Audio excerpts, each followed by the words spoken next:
Alam mo, sa gabi iba ka. Sa gabi, naniniwala ka sa sarili mo. Habang nakahiga ka dyan, kitang-kita mo ang future self mo. Matagumpay, masaya, malaya. Tapos bubulong ka sa sarili mo, kaya ko to, kaya ko maging ganyan. Ramdam na ramdam mo yung lakas ng loob na yan, di ba? Pero, pagkagising mo, parang bula, nawala lahat. Nasaan na yung matapang na version mo kagabi? Biglang naglaho.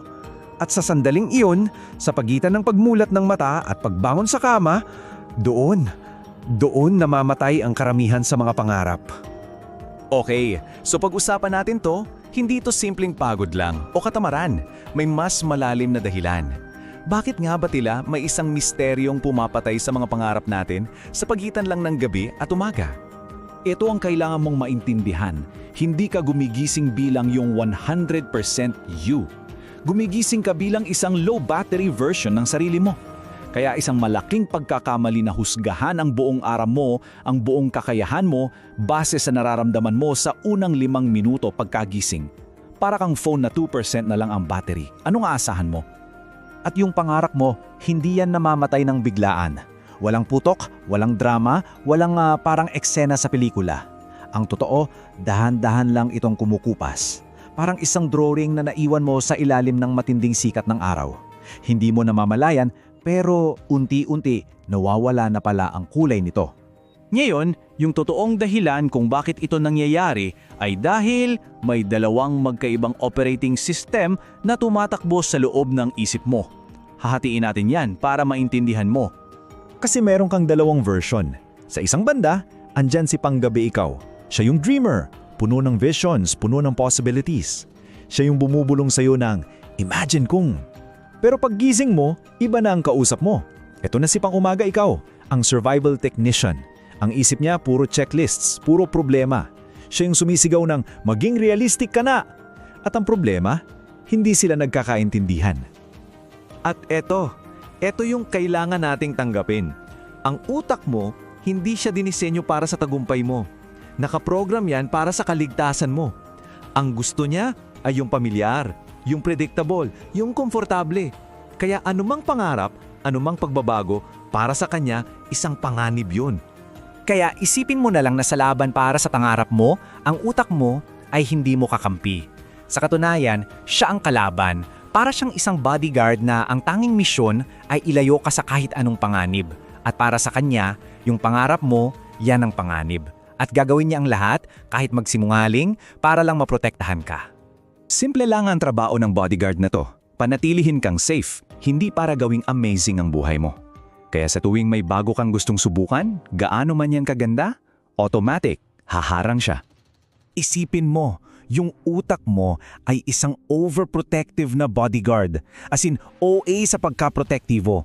Kapag kaaabutin mo na yung pangarap mo, bigla siyang haharang at sisigaw ng, stop! Hindi pamilyar na lugar yan. Delikado. At yung pangarap mo, ayun, naghihimtay lang. Nagtataka kung bakit ayaw siyang palapitin. At eto na, ito yung pinakamatindi niyang sandata.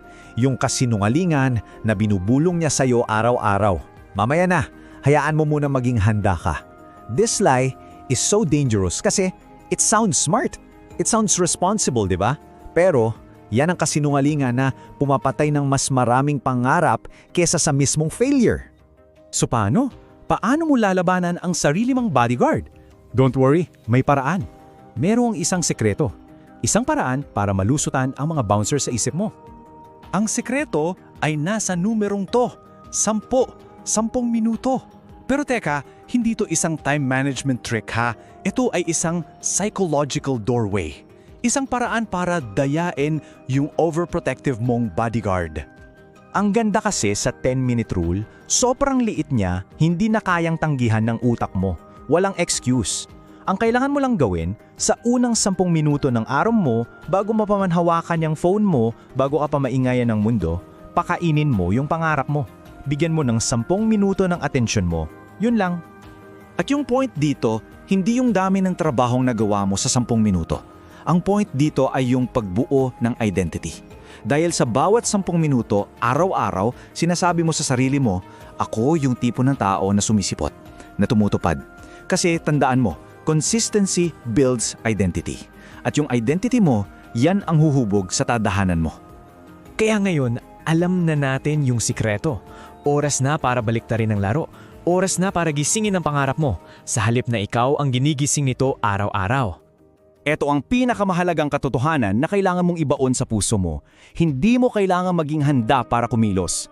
Ang pagkilos mismo ang naghahanda sa'yo. Action creates readiness.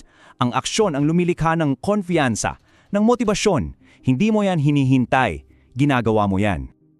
Alam mo, yung totoong pagbabago, hindi yan yung mga malalaking bagay na nakikita ng lahat. Nangyayari yan sa mga tahimik na sandali, sa mga maliliit at hindi kangangaangang mga hakbang na ginagawa mo araw-araw. Yung 10 minuto ng pagsusulat, yung isang pahina ng pag-aaral. Tandaan mo, itong mga invisible steps na to, yung mga hakbang na walang nakakakita, yan ang pinaka-importante sa lahat. At isang araw, isang ordinaryong umaga, mapapansin mo na lang, may nagbago. Hindi ka na gumigising mula sa iyong panaginip, gumigising ka na kasama ito. Hindi na siya isang pantasya na iniiwan mo sa unan, isa na siyang partner, kasama mo sa buong araw. Kaya heto na ang tanong ko para sa'yo. Andiyan lang ang pangarap mo. Naghihintay. Hinihintay ka nitong isama paggising mo. So, bukas ng umaga, ano ang unang 10 minutong ibibigay mo para sa kanya? Ano ang magiging unang hakbang mo? Ang nilalamang ito ay para sa mga layuning pang-edukasyon lamang at hindi pamalit sa profesional na payong medikal. Mangyaring kumonsulta sa isang kwalifikadong healthcare provider. Thanks for watching Mindscope. Join our journey to unlock the mind. Don't forget to like and subscribe. See you in the next video.